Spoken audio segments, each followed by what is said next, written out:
এবার একটু টেস্ট করে নি, সাউন্ড আসছে? হ্যাঁ স্যার। ওকে, আর আমার ছবি ঠিকঠাক দেখা যাচ্ছে?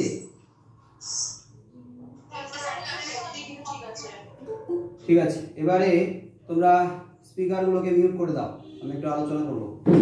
আগের ব্যাচে আমরা অনেকক্ষণ আলোচনা করলাম। আমরা আমাদের আজকের যে পাঠ্য ডাকাতের মা গল্পে, সেখানে আমরা নিজেদেরকে খুঁজে পাবো, নিজেদেরকে দেখতে পাবো, নিজেদের জীবনের সঙ্গে এই গল্প কাহিনীটার মিল খুঁজে পাবো। এবং আগের আলোচনায়, আগের স্টুডেন্টদের সঙ্গে আলোচনাতে এই গল্পের মধ্যে কোথায় আমরা রয়েছি, কিভাবে আমরা রয়েছি, ঠিক আমাদের জীবনে এই গল্পটা কিভাবে জড়িয়ে রয়েছে, এই সবটাই আমি আলোচনা করে দিয়েছি। যাই হোক, তোমাদের সঙ্গে ওই ব্যাপারগুলো নিয়েই আলোচনা করব। ডাকাতের মা গল্পের লাইন ধরে আলোচনা, লাইন ধরে ব্যাখ্যা, এটা ওই রেকর্ডিংগুলোতেই হয়ে আছে। তাই লাইন ধরে ব্যাখ্যা করার সময়ও নয়, এই অল্প সময়ের মধ্যে লাইন ধরে আলোচনা করা যাবে না। আগেও যেমন আলোচনা করেছিলাম, আগে যেমন বলেছিলাম, আমরা এক একটা চ্যাপ্টার আগে রেকর্ডিং করে আলোচনা করে তোমাদের কাছে পাঠিয়ে দেবো, তোমরা ওগুলো শুনবে। ওগুলো শুনলে আমার মনে হয় না যে কোথাও কোনো সমস্যা থাকবে বা থাকার কথা। যদি মন দিয়ে শোনো, যদি ভালো করে ব্যাপারটা বোঝার চেষ্টা করো, তাহলে কিন্তু কোনো লাইনে এমন কোনো প্রশ্ন থাকার কথা নয় যা তোমাদের মধ্যে, তোমাদের মনে আগে থেকে ছিল। আজকের আলোচনাটা করব যেটা, সেটা হচ্ছে এই গল্পের সঙ্গে আমরা কোথায় রয়েছি, কিভাবে জড়িয়ে রয়েছি, এটা নিয়ে আলোচনা করব। মানে আমাদের এই গল্পটা ঠিক আমাদের জীবনে কিভাবে দরকার আছে, কিভাবে প্রয়োজন। আজকের আলোচনার বিষয় ডাকাতের মা গল্প। লেখক সতীনাথ ভাদুড়ী। সতীনাথ ভাদুড়ীর লেখা ডাকাতের মা এই গল্প লেখকের জনপ্রিয় গল্পগ্রন্থ চকাচকি, এই চকাচকির অন্তর্ভুক্ত। চকাচকি গল্পগ্রন্থ প্রকাশিত হয় 1956 খ্রিস্টাব্দে, মানে স্বাধীনতার কয়েক বছরের মধ্যে বা স্বাধীনতার কয়েক বছর পরে। তবে এই গল্পে স্বাধীনতার কয়েক বছর পর গল্পগ্রন্থের প্রকাশনার সময়কালটাকে যে ধরা আছে তা কিন্তু নয়। এই গল্পের কাহিনীতে ওই স্বাধীনতার পূর্ববর্তী এমন অনেকটা সময়কে ধরে রেখেছে। আবার এই গল্পের মধ্যে যে বিষয়টাকে ধরা হয়েছে সেই বিষয়টাও স্বাধীনতার পূর্ববর্তী কোনো বিষয় নয়, স্বাধীনতার ঠিক কয়েক বছর পরবর্তী কোনো বিষয় নয়, বা আজকের শুধু আজকের কোনো বিষয় নয়। এর মধ্যে যে বিষয়টা ধরা রয়েছে, এর মধ্যে যে মূল বিষয় তথা উপজীব্য বিষয় রয়েছে, সেই উপজীব্য বিষয় কিন্তু চিরন্তন, সর্বকালীন। এই গল্পে মা এবং সন্তানের চিরন্তন সম্পর্কের কথা রয়েছে। এই গল্পে ডাকাত সর্দার সৌখী আর ডাকাত সর্দারের মা মানে সৌখীর মা, এই চিরন্তন সন্তান এবং মায়ের মধ্যেকার সম্পর্ককে চিরভাস্বর করে তুলেছে।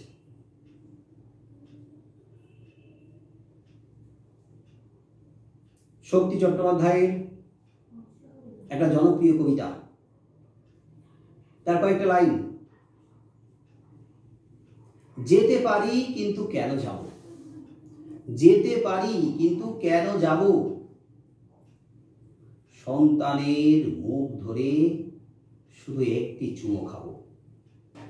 মা তো চলে যেতেই পারে, যেদিকে দু চোখ যায় মা কিন্তু চলে যেতেই পারে, কিন্তু মা কেন যাবে? মা সন্তানকে ছেড়ে কখনোই কোনোদিনই থাকতে পারে না। হয়তো উপায় থাকে না, হয়তো বাধ্য হয়ে পরিস্থিতির কারণে মাকে চলে যেতে হয়, সন্তানকে ছেড়ে যেতে হয়, কিন্তু মা তখন সন্তানকে যে ছেড়ে যায় তখন কিন্তু বুকে একটা পাথর রেখে দিয়ে যায়, বা পাথর বেঁধে নিয়ে যায়, বুকের উপরে একটা পাষাণ পাথর বেঁধে রেখে দিয়ে যায়। এই পরিস্থিতিটাকে বোঝা যায় না, এটাকে উপলব্ধি করতে হয়, এটাকে বলে বোঝানো যায় না, এটাকে অন্তর দিয়ে উপলব্ধি করতে হয়। আর এই অন্তর দিয়ে উপলব্ধি করার জন্য আমরা মায়ের সান্নিধ্যে আছি বলেই হয়তো সবসময় সেটাকে আমরা উপলব্ধি করতে পারি না। হয়তো এমন দিন আসবে যখন আমরা এখন ভাবতে পারি না, কিন্তু এমন দিন আসবে যখন মা কিন্তু অনেক অনেক দূরে চলে যাবে।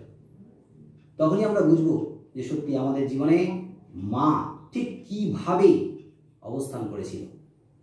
মা তো একবারে ঢালের মতো থাকে, ঢালের মতো সামনে দাঁড়িয়ে থাকে। সমস্ত ঝড় ঝাপটা, সমস্ত আঘাত বিপদ সমস্যার আগে কিন্তু মোকাবেলা করে নিজে বুক পেতে, নিজের ওপরে নিয়ে সন্তানকে আগলে রাখে, সন্তানকে ঘিরে থাকে মা। বাইরের কোনো রকমের কোনো আঘাত সন্তানের আগে মায়ের উপরে গিয়ে আঘাত করে। মা কিন্তু আগে নিজেকে দিয়ে আগলে দেয় সন্তানের উপরে, যাতে কোনো রকমের আঁচড় না আসে। এই তো মা, মাই তো আমাদের ভরসার, মাই তো আমাদের অবলম্বন। মা ছাড়া সন্তান তার জীবনের কথা ভাবতেই পারে না, সম্পূর্ণ অসম্পূর্ণ হয়ে থাকে, পুরোপুরি অসম্পূর্ণ সন্তানের জীবন। মা আমাদের জীবন। আচ্ছা, অন্যরা শুনতে পাচ্ছ? তাহলে হয়তো দেখো, শোনো, আমি তো জোরে জোরেই বলছি, চিৎকার করে করেই বলছি। আমি ঠিক আছে, আসলে কি কখনো কখনো হয়তো হতে পারে যে কারোর হয়তো একটু আধটু প্রবলেম হতে পারে, তো আবার দেখবে হয়তো কিছুক্ষণ পরে ঠিক হয়ে যাচ্ছে। আমি এখানে দুটো ব্যবস্থা রেখেছি, মোবাইলেও চলছে আবার ল্যাপটপেও চলছে। দেখো মাঝে মাঝে আবার একটু পরে হয়তো দেখো ঠিক হয়ে যাবে, একটু আধটু অনেক সময় আপ ডাউন করে তো একটু প্রবলেম হতে পারে। তো আমরা যেখানে ছিলাম, ওকে, আমরা যেখানে ছিলাম যে মা আমাদের অবলম্বন, মা আমাদের সহায়, মা আমাদের জীবনকে সব দিক থেকে ঘিরে রেখেছে, আগলে রেখেছে। আমরা ভাবতেই পারি না। পৃথিবীতে সব থেকে সুন্দর, সব থেকে মধুর, সব থেকে পবিত্র যে শব্দ, সেই শব্দটা কিন্তু আমরা প্রত্যেকেই জানি, সেটা হলো মা।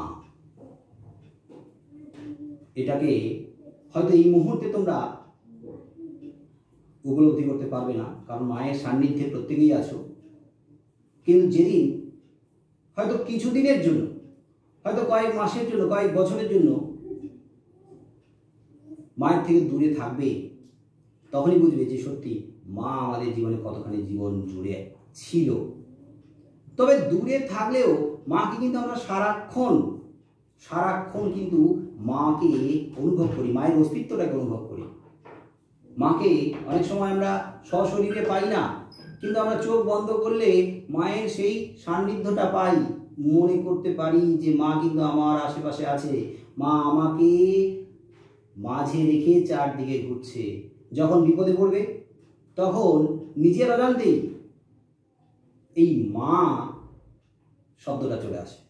যখন আঘাত লাগে, যখন চোট লাগে, নিজের অজান্তেই আমাদের মুখে কিন্তু মা শব্দটা উচ্চারিত হয়। তাহলে মা যেমন মধুর সম্পর্ক সন্তানের সঙ্গে মায়ের, তেমনি মা শব্দটা মধুর পবিত্র।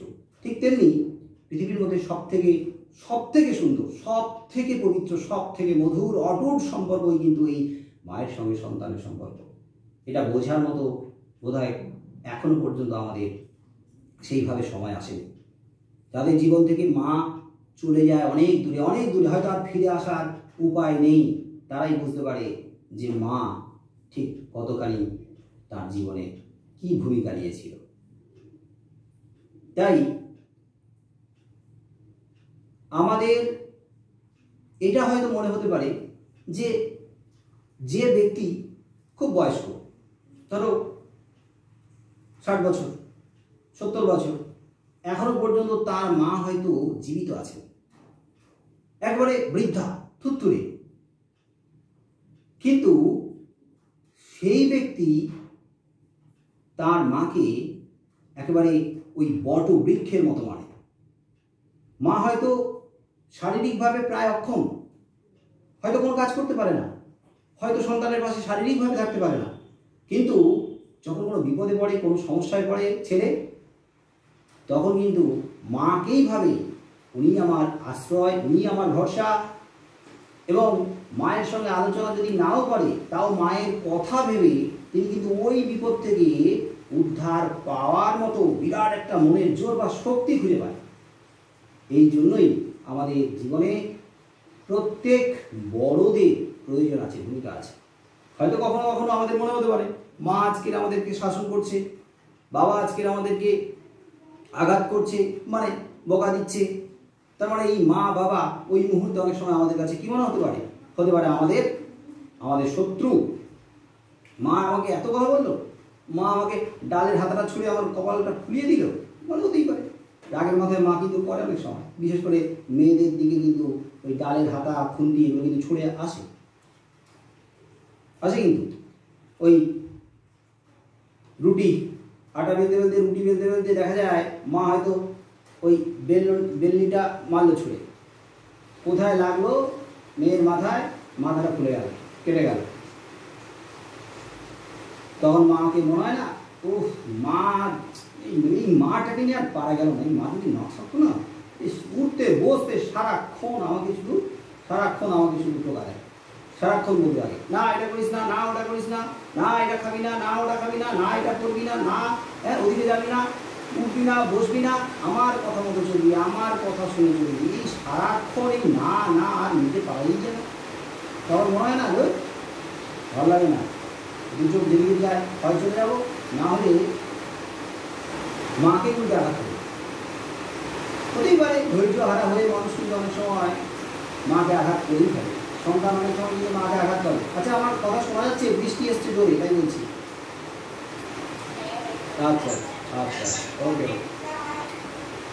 তো আমরা আমাদের এই গল্পে দেখব এইরকমই এক সম্পর্কের কথা, মা এবং সন্তানের মধ্যেকার সম্পর্ক, একেবারে দৃঢ় মজবুত সম্পর্ক, অটুট সম্পর্ক। আর যে কোনো সম্পর্ক সব সময় দৃঢ় হয়, মজবুত হয় উভয় পক্ষের ত্যাগ স্বীকারের মধ্য দিয়ে। উভয় পক্ষের ত্যাগ স্বীকার, তার মানে শুধুই যে মা ছাড়বে, মা শুধু ত্যাগ করবে, ত্যাগ স্বীকার করবে তা কিন্তু নয়। সন্তান ত্যাগ স্বীকার করে, সন্তানকেও ত্যাগ স্বীকার করতে হয়। তবে তোমরা নিজেরাই বলো, এই দুই জনের মধ্যেকার এই যে অটুট সম্পর্ক, দুই জনের মধ্যে সব থেকে বেশি ত্যাগ স্বীকার কে করে? কে করেন? শোনা যাচ্ছে না নাকি? মা করেন। মা যা করেন তার মধ্যে কোনো স্বার্থ কাজ করে না। মা নিঃস্বার্থভাবে হাসি মুখে সব সময় ত্যাগ স্বীকার করে যায়, সন্তানের জন্য সব সময় উজাড় করে দিয়ে যায়। সন্তান হয়তো কখনো কখনো ভাবে, এই মুহূর্তে তোমরা হয়তো ভাবো না, এই মুহূর্তে হয়তো তোমরা ভাবছো না, হ্যাঁ, যে মাকে বাবাকে তোমরাও কিন্তু রীতিমতো ভালোবাসো, একবারে জীবন দিয়ে, জান প্রাণ দিয়ে, মন প্রাণ দিয়ে ভালোবাসো। কিন্তু এমন একটা সময় আসবে, তখন দেখা যাবে যে পরিস্থিতির কারণে এমন অনেক সময় সামনাসামনি আসবে সেই পরিস্থিতি, তখন দেখা যাবে যে তোমার মায়ের প্রতি কর্তব্য, তোমার মায়ের প্রতি দায়িত্ব হয়তো তুমি সম্পূর্ণ করে উঠতে পারছো না। তুমি মায়ের সঙ্গে সম্পর্কটা, মায়ের সঙ্গে সন্তানের সম্পর্কটাকে তুমি করছো কি না একটু আলতো করে, যেন তুমি ধীরে করে দিচ্ছ। অর্থাৎ মা তো তার ত্যাগ স্বীকার করেই যাচ্ছে, সারা জীবনই করে যায়, কিন্তু সন্তান কখনো কখনো মায়ের প্রতি তার কর্তব্য দায়িত্ব পালন করে না। কিন্তু তা বলে কি সন্তানের সঙ্গে তার সম্পর্কটা মলিন হয়ে যায়? কখনোই না। সন্তান মাকে আঘাত করে, সন্তান মাকে অবহেলা করে, সন্তান মায়ের প্রতি অনাচার করে, কিন্তু মা হাসি মুখে সব সহ্য করে নেয়। শুধু আশা করে, এই আকাঙ্ক্ষা করে যে সন্তান যতই আমাকে মারুক, ধরুক, অবহেলা করুক, অপমান করুক, তাও আমি তাকে কেন্দ্র করেই পড়ে থাকতে চাই, তাকে অবলম্বন করে পড়ে থাকতে চাই। তার হাসি মুখ দেখে, তার হাসি মুখে একটা স্নেহের চুম্বন করে আমার সমস্ত জ্বালা যন্ত্রণা চুড়াতে চাই। হ্যাঁ, মা কখনো অর্থের জন্য নয়, মা কখনো যশ খ্যাতি প্রভাব প্রতিপত্তির জন্য নয়, মা কখনো ভোগ বিলাসিতার জন্য নয়, আরাম স্বাচ্ছন্দ্যের জন্য সন্তান কাছে থাকতে চায় না। শুধু আসলে সন্তানের হাসি মুখটা দেখার জন্যই মা কিন্তু সন্তানের কাছে রাখতে চায়। মা সন্তানের স্নেহ সান্নিধ্য পেতে চায়, মা সন্তানের কাছে কাছে থাকতে চায়। সারাদিন মা ছেলেকে দু চোখ ভরে দেখতে চায়, যা তার সমস্ত সমস্ত কষ্ট যন্ত্রণা সমস্ত বেদনা ভুলিয়ে দেয়। কিন্তু কখনো কখনো ছেলে এতটাই কুপুত্র হয়ে ওঠে, কুসন্তান হয়ে ওঠে, কুলাঙ্গার হয়ে ওঠে যে মায়ের প্রতি দায়িত্ব কর্তব্যের কথা ভুলে যায়। মায়ের প্রতি তার যে দায় দায়িত্ব আছে, মা এখন বয়স্ক, তাকে মাকে দেখাশোনা করতে হবে, তাকেই মাকে আশ্রয় দিতে হবে, মাকে কাছে রাখতে হবে। কিন্তু তখন ভাবে এই বৃদ্ধা অবস্থায়, এই বুড়ো বয়সে মা তো বোঝা, আর সেই বোঝাকে টানার জন্য শুধু শুধু অপচয় করে কী হবে? বরং সেই অপচয়ের অর্থগুলো যদি আমি সঞ্চয় করি, তাহলে আমার ভোগ বিলাসিতা আর কাজে লাগবে। হ্যাঁ, আবার এটাও দেখা যায় সন্তান কুপুত্র হয়ে পড়ে, কিন্তু মা তো কখনো কুমাতা হয় না। কিন্তু সন্তান আবার সবসময় নিজের কারণে হয় না। সন্তান অনেক সময় নিজের কারণে কুসন্তান হয় না। কখনো কখনো এমন পরিস্থিতিতে তিনি পড়ে যান, এমন পরিস্থিতির শিকার তিনি হন, হয়তো তার কোনো কিছু করার নেই, হয়তো অনেক সময় উপায় থাকে না। তাই আমরা অনেক সময় সন্তানকে দোষ দিই, কিন্তু সন্তান এমন সময় হয়তো ওই দোষের ভাগিদার নয়। এরকম পরিস্থিতি সে হয়তো ইচ্ছে করে পারবে, এরকমভাবে হয়েছে। তাও কিন্তু আমরা দেখব যে সন্তান সবসময় কুসন্তান হয়। কথা আছে না যে কুপুত্র অনেক হয়, কিন্তু কুমাতা কখনোই নয়। মা কখনো কুমাতা হয় না। আমাদের অনেক সময় মনে হতে পারে, কখনো আমরা খবরের কাগজে দেখি, নিউজ চ্যানেলগুলোতে আমরা মাঝে মাঝে দেখি যে দেখা যাচ্ছে সন্তান ভূমিষ্ঠ হওয়ার পরে মাই তাকে ডাস্টবিনে ছুঁড়ে ফেলে দিয়েছে। দেখি সংখ্যায় কম, কিন্তু দেখি তখন দেখা যাচ্ছে সন্তানকেই হয়তো মা নিজের হাতে বিষ তুলে দিয়েছে, সন্তানকেই কুয়োতে ঢেলে ফেলে দিয়েছে, সন্তানকে গঙ্গায় ছুঁড়ে ফেলে দিয়েছে। হ্যাঁ, এমনও শোনা যায়। কিন্তু এই 2-4 জনের জন্য মা জাতি কখনো কলঙ্কিত হতে পারে না। আসলে যখন সেই নারী তার সদ্যজাত বা তার কোলের সন্তানের প্রতি এরকম অবিচার করে, তখন সেই মুহূর্তে তার মাতৃসত্তাটার কাজ করে না, মাতৃসত্তাকে গলা টিপে মারে, মাতৃসত্তাটাকে তখন একেবারে অবদমিত করে দেয়। সেই মুহূর্তে তখন হয়তো তার সেই উগ্র বাসনাটা, উগ্র প্রবৃত্তিটা কাজ করে যায়। ভোগের, বিলাসিতা, স্বাচ্ছন্দ্যের, সমাজের ভয়, লোকলজ্জার ভয় কাজ করে যায়। কিন্তু ওই কয়েকজন, হাতে গোনা কয়েকজন নারীর কারণে কখনো মাতৃজাতি, মা, এই সমাজটা কলঙ্কিত হতে পারে না। মা সবসময় মাই হয়। মায়ের গায়ে কোনো কলঙ্ক কোনোদিনই দাগ কাটতে পারে না, আঁচল কাটতে পারে না। একেবারে স্বচ্ছ সরোবরে শুভ্র হংসের মতো মা তো এমনই হয়। আর সেই মাকে বুঝতে হয়, উপলব্ধি করতে হয়। আমাদের এই আলোচ্য ডাকাতের মা গল্পে আমরা দেখব যে ডাকাতের মায়ের কথা বলা হয়েছে। সৌখী একজন ডাকাত সর্দার, ডাকাত সর্দার মায়ের কথা বলা হয়েছে। কিন্তু এখানে ডাকাত সর্দারের মা নয়, এই মা চিরকালীন চিরন্তন মাতৃমূর্তির প্রতীক। এই ডাকাতের মা কিন্তু ডাকাতের মা নয়, এ তো একজন ছেলের মা। আর মায়ের কাছে, ডাকাতের মায়ের কাছে সেই ডাকাত সন্তান যেরকম, রাজার ছেলের কাছেও তার মা সেরকম, আর মায়ের কাছে, রাজার মায়ের কাছেও তার সন্তান সেরকম। আমাদের চোখে কারো কারো মনে হতে পারে যে আমাদের মা বোধহয় সব থেকে বেশি আমাদেরকে ভালোবাসে, আমার মাই বোধহয় সব থেকে আমাকে বেশি ভালোবাসে। ভুল ধারণা। প্রত্যেকের কাছে তাই মনে হয় যে প্রত্যেকের মাই হচ্ছে পৃথিবীর মধ্যে সব থেকে সুন্দর, প্রত্যেকের মাই হচ্ছে সব থেকে স্নেহময়ী, প্রত্যেকের মাই হচ্ছে তার কাছে সব থেকে ভালো মা, ভালো। অন্যের কাছে সেটা বোঝা সম্ভব নয়, কিন্তু প্রত্যেকের কাছে মা কিন্তু সব থেকে সুন্দর। তার মায়ের মতো মা কিন্তু হয় না। তাই 70 বছর বয়সী সন্তানের কাছে তার বৃদ্ধা মাও সব থেকে সুন্দর মা। আমার কাছেও আমার মা সব থেকে সুন্দর। তোমার বয়সে তোমাদের কাছে তোমাদের মাই সব থেকে সুন্দর। মায়ের কোনো শ্রেণী হয় না, মায়ের কোনো জাত, মায়ের কোনো সম্প্রদায়, মায়ের কোনো ধর্ম, উচ্চ নিচ ভেদাভেদ, মায়ের কোনো শ্রেণী বিভাজন হয় না, হতে পারেই না। মা সবারই মা।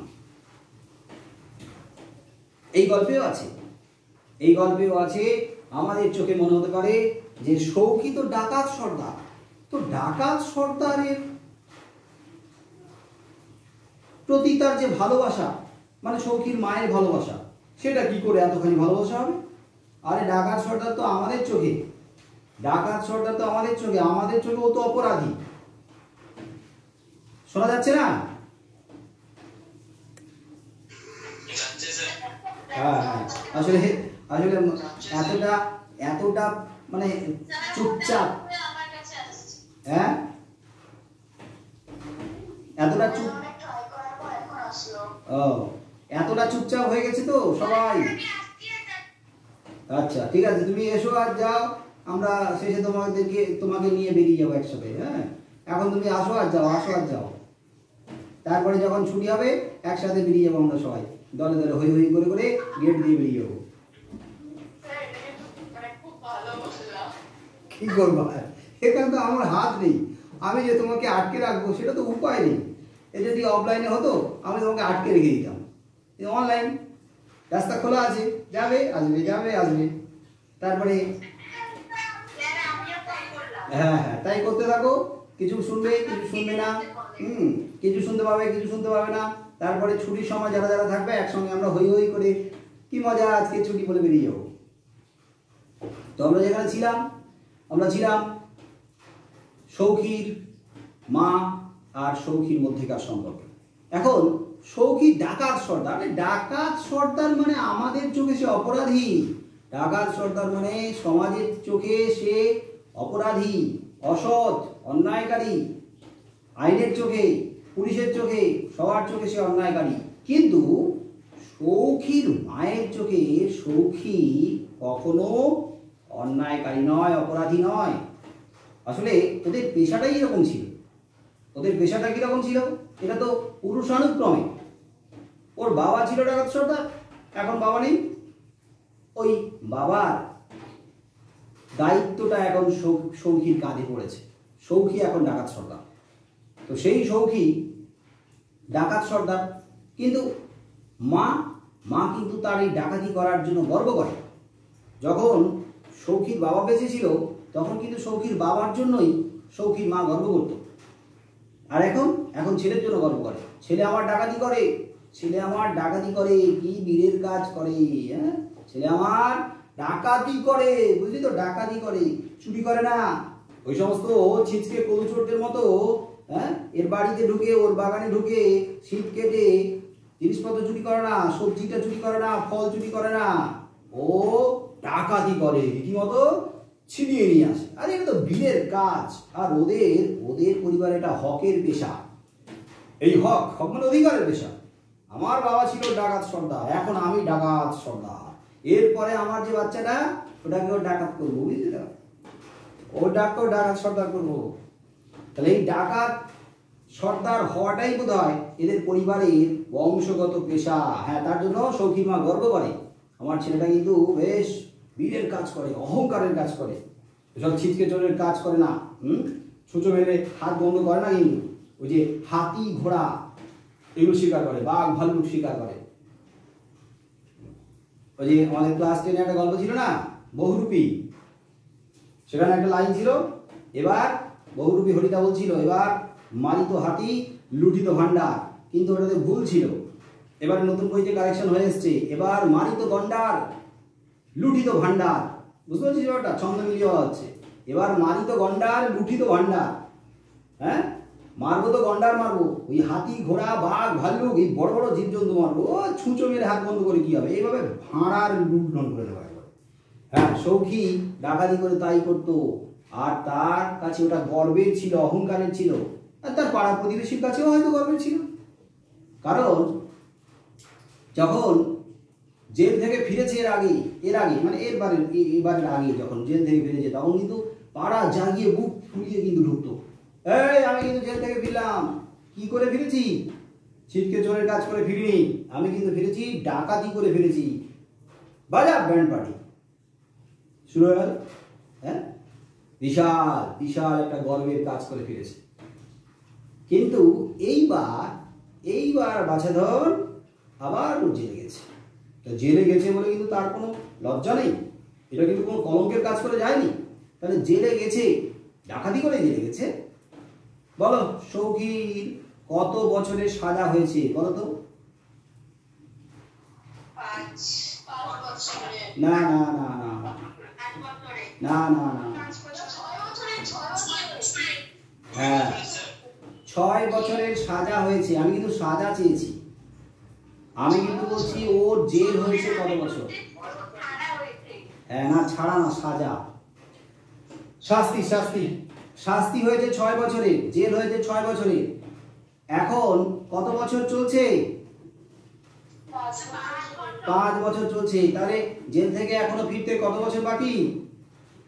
1 বছর বাকি।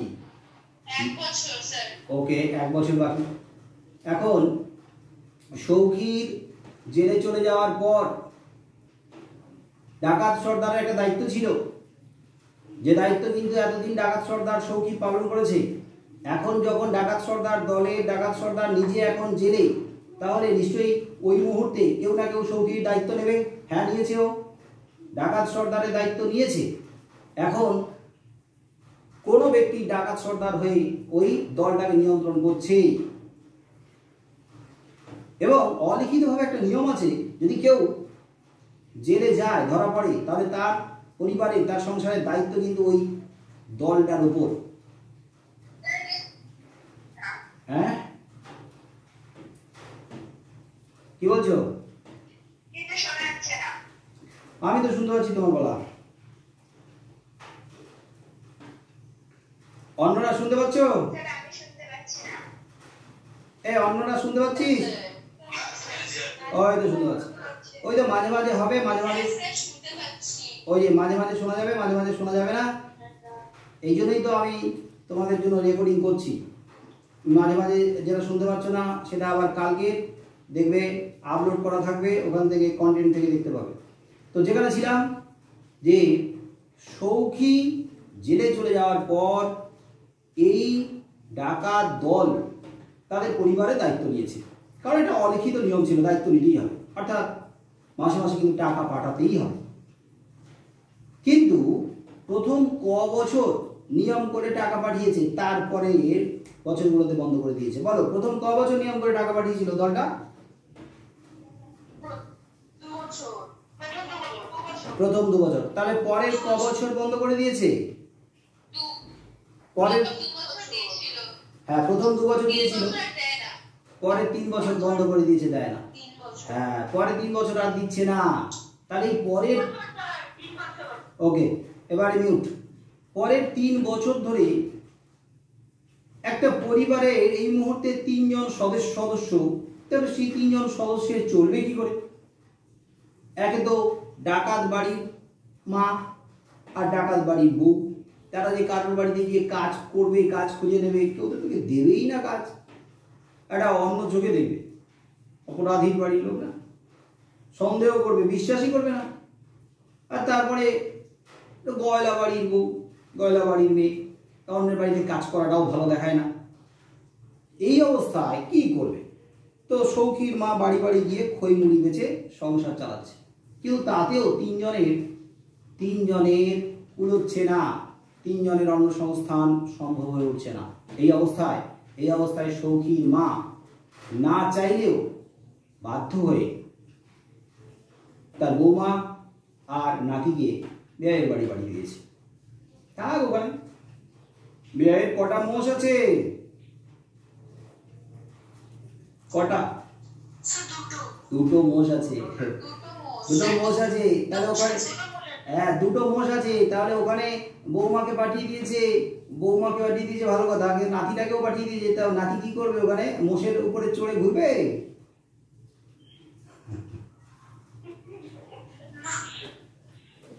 হ্যাঁ, এমনিতে ওই বৌমা, এমনিতেই তার বৌমার যা রোগা শরীর, হ্যাঁ এই রোগা শরীর, ফু দিলে পড়ে যাবে মুখ থুবড়ে। তো ওই রোগা শরীর, তার শরীর তো একটু, হ্যাঁ একটু দুধ দরকার আছে না। নাতিটারও তো এখন, নাতিটা বাড়ন্ত, হ্যাঁ বাড়ছে। তো সেই দেখো আমি বাড়ছি, মাম্মি হরলিক্স কোথায় পাবে? যা মোষের দুধ খা, যা থাক, যা দাদুর বাড়িতে থাকে, মোষের দুধ খাবি, মোষের পিঠে চড়ে ঘুরবি। আমি কি করবো? আমার কষ্ট হবে তোদের ছাড়া থাকতে। হ্যাঁ, এই বয়সে বাড়ি বাড়ি গিয়ে খই মুড়ি বেচবো, এটা তো আমার কি বলবো, আমার শরীর চলে না, এটা হয়তো আমার দ্বারা প্রায় অসম্ভব। তবুও আবার এই বয়সে তোদেরকে ছেড়ে, ছেলেটা আমার চলে গেছে, হ্যাঁ সন্তানকে ছেড়ে থাকতে হচ্ছে। তাও বৌমা নাতি আছে, তো সন্তানের অভাবটা হলেও কিছুটা হলেও ঘুচে যাচ্ছে। কিন্তু তোদেরকে ছেড়ে আমি থাকবো কি করে, বাঁচবো কি করে? কিন্তু কিচ্ছু করার নেই। তাদেরকে বাঁচাতে গেলে নিজেকে কিন্তু ছাড়তে হবে। বুকে পাথর রেখে নাতিটাকে, বৌমাকে বাদ দাও, নাতিটাকে, বৌমাকে তো পাঠালোই, কিন্তু নাতিটাকে পাঠিয়ে দিল। বৌমাকে যখন পাঠাচ্ছে বাপের বাড়িতে, তখন কি বুকে পাথর রাখতে হচ্ছে? সৌখীর মায়ের বুকে পাথর রেখে বৌমাকে পাঠাচ্ছে? বৌমা তুমি যাও। বৌমাকে কি পাঠায় নাকি শাশুড়িরা? হ্যাঁ, বৌমাকে কি বাপের বাড়িতে পাঠায় বুকে পাথর রেখে পাঠায়? বরং বৌমাকে পাঠাতে যদি না চায়